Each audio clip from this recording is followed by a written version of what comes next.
I don't know whether you want me to put the microphone on or can everybody hear? Do you want him to put the? You want him to put the microphone? No. Okay, just carry on. Okay.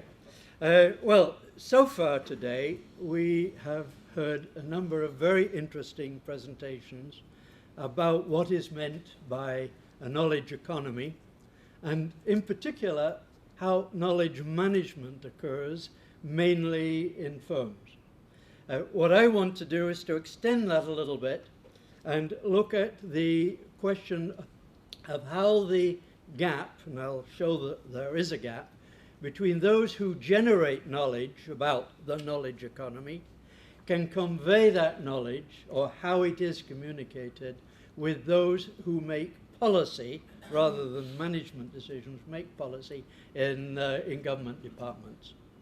And I'm going to tell the story really very much based on my own experience. As Alan says, a number of years ago, I was the director in SPRU after Chris Freeman. And at that time, it happened to coincide with the time that Mrs. Thatcher was in office, and she didn't like the social sciences. She thought it was a waste of government money funding research in the social sciences, and she tried to bring about the demise of the Social Science Research Council, an organization for which we in SPRU derived quite a lot of funding. And unfortunately, she didn't succeed, but it meant that the research councils put a lot of pressure on those organizations, those research institutes, which were receiving money from the Economic and Social Research Council. They had to call it the Economic and Social Research Council because Mrs. Thatcher said there's no such thing as a social science, and it hence became the Economic and Social Research Council. And we were under pressure in SPRU to demonstrate that we were useful to the British economy and society, and that we were having an impact on British government policy. And we had to develop indicators of impact. Well, those of you who have been at this interface between policy research and policy making will know just how difficult it is to develop indicators.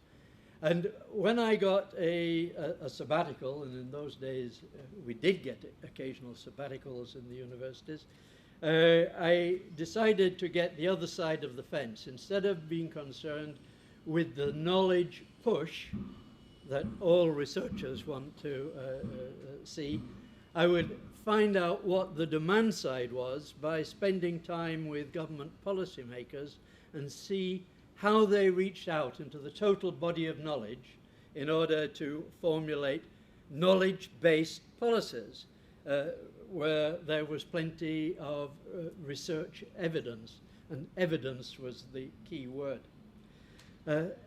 I was invited to spend most of the time I had on the sabbatical looking at this in Australia, but I also looked at it in Canada at provincial government level.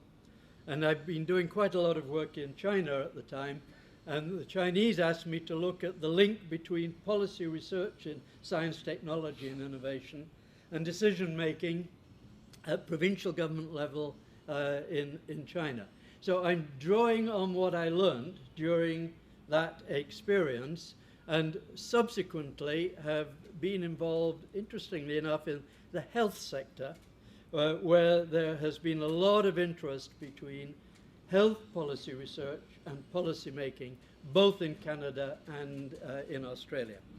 That's the background, and I want first to summarize what I learned from the research push side, what policy researchers aim to do. I found there were really three categories of researchers. By far and away, the largest group, and in many ways these factors were most important for academics, there is the first group that involved in publishing academic papers and writing books. And that was absolutely crucial for their academic career. They would be judged for promotion based on their publications. And they did it in order to enhance their career, but also because many wanted to influence, well, we'll use the word since it's been used already this morning, the paradigm of whatever it was they're working on. In this case, innovation and the impact of science and technology.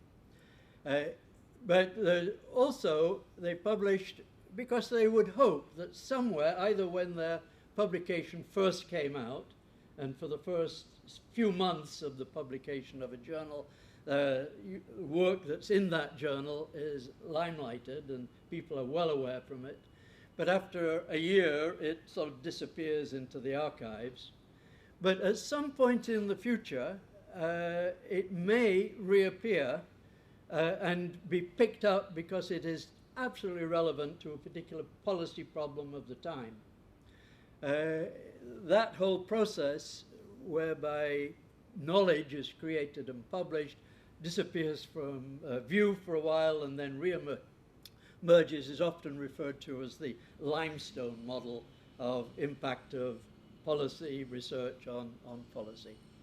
And that majority of people that I talked to in the research policy business fell into that first category.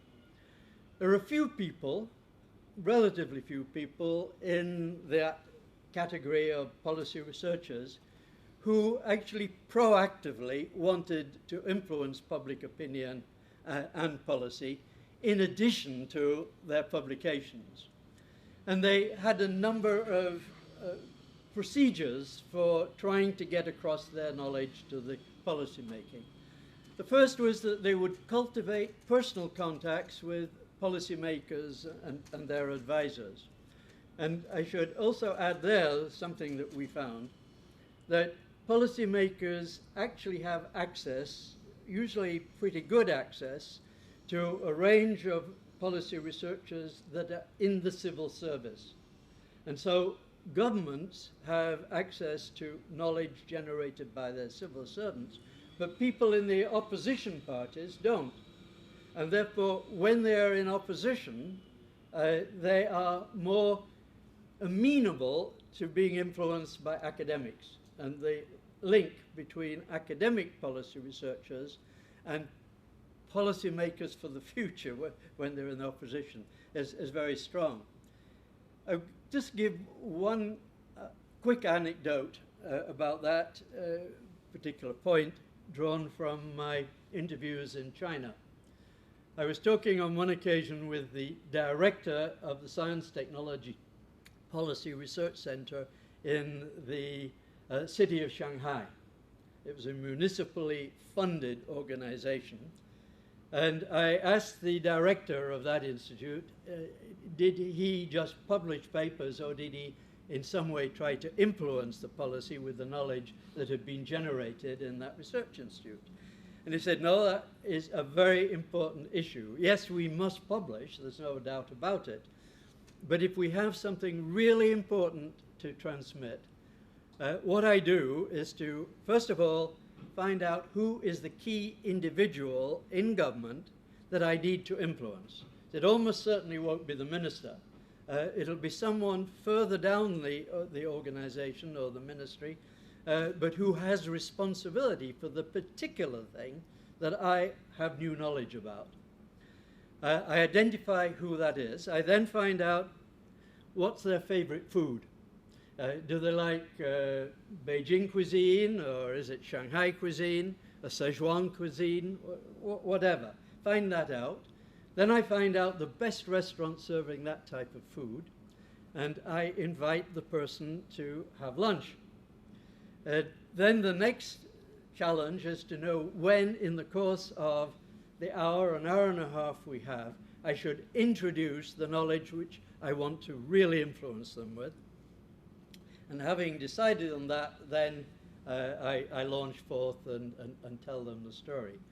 And I mentioned this to some of the policy makers in the UK, And they said, actually, it's a very good idea. I tried to persuade Sprue to let me have a budget for entertainment, but never succeeded in that one. But anyway, that's that. The people in this category also write articles for newspapers and try and influence public opinion. They appear on television and radio and become the gurus, the people that are always consulted, and you get your own story in when you appear on those occasions. What we did in Sprue was to welcome the visit of policymakers to the department or research center. And in particular, part of our indicators, how many ministers had asked to come and visit Sprue during that year. Had they come with their officials or without them? How many trade union leaders had asked to come to be briefed in the course of that time? And as I said, we also developed indicators of policy impact. And then the third category are those people who have done all of those things so far, but really feel that they have this knowledge which should be at the heart of policy. They either serve on advisory committees to government, or in some instances transfer from academia to government departments, and sometimes back again, but they are fairly versatile in their employment situation. Well, that was the sort of general story from the researcher's point of view. I then interviewed a lot of policymakers and found that their requirements on the demand side are actually very different, in many ways, very different from what the supply side of the policy researchers have to say. And one of the first things that I discovered, and this was common in all of the countries, whether it was the UK, Canada, Australia, or China, was that the policymakers pointed out that there are different timelines along which they need knowledge and advice. There's the one day between the time that they are aware of a particular problem where they want knowledge, and so it has to be immediate. The second is that in many instances they said that they had about 3 weeks' notice between the time that they identified an issue and a problem and the time when they must have a solution for it. And then finally there's the 1 year plus. And they said that in many ways is the easiest because we can subcontract to a university department to do some knowledge, generate the knowledge on it. Or we can go to one of our science councils or innovation bodies. The second thing was that they were interested in knowledge and not information, and that's come through very clearly in the discussions we've had so far today. They are bombarded with information the whole time, and that is too much. It's a surfeit of information. They need knowledge. Now, it's interesting how they define knowledge. For them, and again, this was true across the different countries, for them, the knowledge was the information that is relevant to the decision and policy that they have to make. It's what is synthesized so it is relevant to their immediate needs. The third thing was that they needed to be able to trust the advice and the knowledge, the synthesis of the information, and it should come from authoritative sources of knowledge which they can trust. And that word trust came up every time that I had an interview.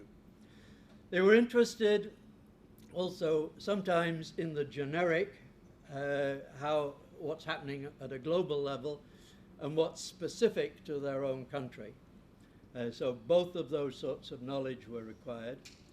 And almost invariably, one would be asked by the policymakers how to access the knowledge relevant to their particular problem from other organizations and countries from around the world. And so some way in which that can succinctly be brought to the attention within the timelines that they have was a key issue. And finally, and this I think is becoming more important, the views of stakeholders to potential advice relating to whatever issue they're looking at. This is where the political considerations of policymaker come in.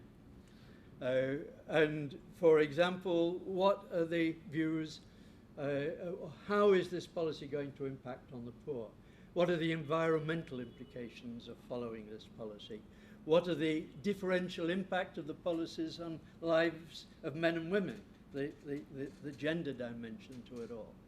And how can one test the ideas which have come from the policy researchers and the synthesis of those ideas to different stakeholders?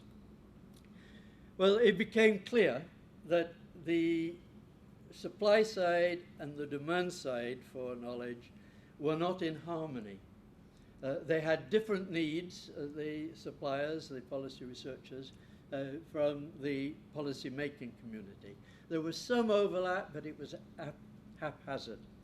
And it seemed that what was required was some form of intermediary, something that could take the information pertinent to the policymakers' problems and generate the knowledge relevant for those particular problems, and to do it in a timely way.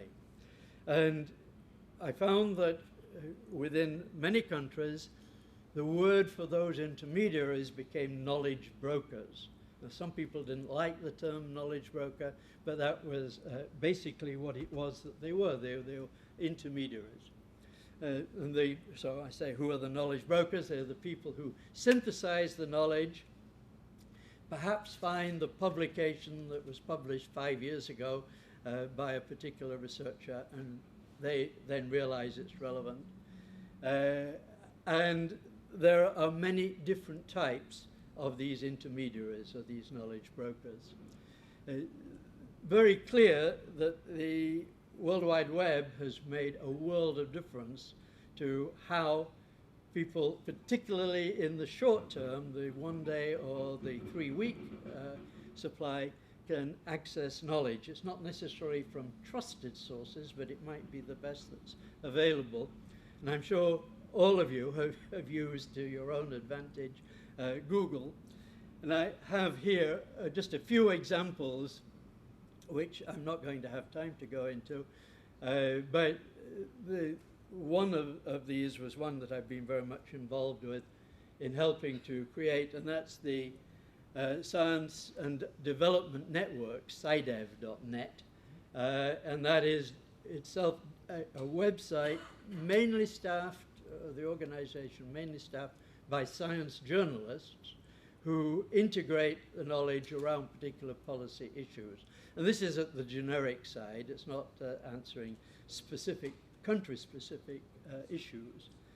And then other organizations. I was involved in helping to develop the South African Green Paper on science and technology policy shortly after Mandela came to power. And we used the internet for linking the process of developing a green paper, or it could have been a white paper, with policy research groups spread around the world. And they were providing the inputs about what other countries have done about specific issues. But then government set up advisory committees, and also the academies of science all have advisory committees. A very important development in the UK has been the fact that now just about every government department have chief scientists. The chief scientists have their own network, and they can synthesize the knowledge. They can contact their colleagues for the 1 day. For 3 weeks, they also have their networks which they can rely on. I mentioned citizen juries here because increasingly there is a concern about, in decision making, the governments only really hear the view of the advanced scientists or people concerned with innovation. And there needs to be other mechanisms for distilling the experience and knowledge of some of these other stakeholders. And again, repeating them, it can be as broad as the poor, or it can be the gender dimension, or how does it affect the business community. There is next week here in this university a joint symposium with the Institute of Development Studies and the Science Policy Research Unit to address the issue of how advice from a wider range of people's experience can be brought to bear on policy making. And just finally, there's the 3 telephone solution. I remember talking to a minister of a province, a minister of industry in a province in Canada, and I was going through some of these intermediary approaches, and he said they're not necessary. All you need to do, he said, all I need to do to get the best possible advice about an issue is to make 3 telephone calls. The first one would be to someone in my local university that I personally know, and say it's a chemistry question. I say, this is my problem. Who is the most authoritative person in the world with knowledge about this issue? And he'll say, well, I'm not aware of exactly what you're talking about, but I know someone in the UK or elsewhere who probably would know. So I get their telephone number, make the second phone number, and they would say, well, it's in my general area, but the really top-notch person is this person, and give the telephone number. So he said in 3 telephone calls I can get through to the most authoritative voice on that particular issue. Okay, just in conclusion. Much of what I have said this afternoon is based on my own experience, and it's very anecdotal. I interviewed a lot of people, but I didn't have a structure. It wasn't what I would call really solid research. And I found that this is often the case, that there's a lot of anecdotal material about how you bridge the policy research community and the policy making community, and relatively little research. Also, what has become clear, people used to talk a lot about how you get integration and exchanges between the policy researchers and the policy makers. I would now add we have to do that and include the knowledge brokers, because they, I believe, are an essential part of the whole story. And we do it because there's increasing interest in how best to encourage evidence-based decision-making, but still recognizing that it is a political issue, and that has also to be taken into account. That, I told you, is the story. What I should have said at the very beginning is that my experience of the MENA region is largely in the 1970s, totally out of date to today's issues. And so I leave it to you to decide whether there is any relevance in that experience, and if so, what that relevance might be to the Middle East and North Africa. Well, thank you very much.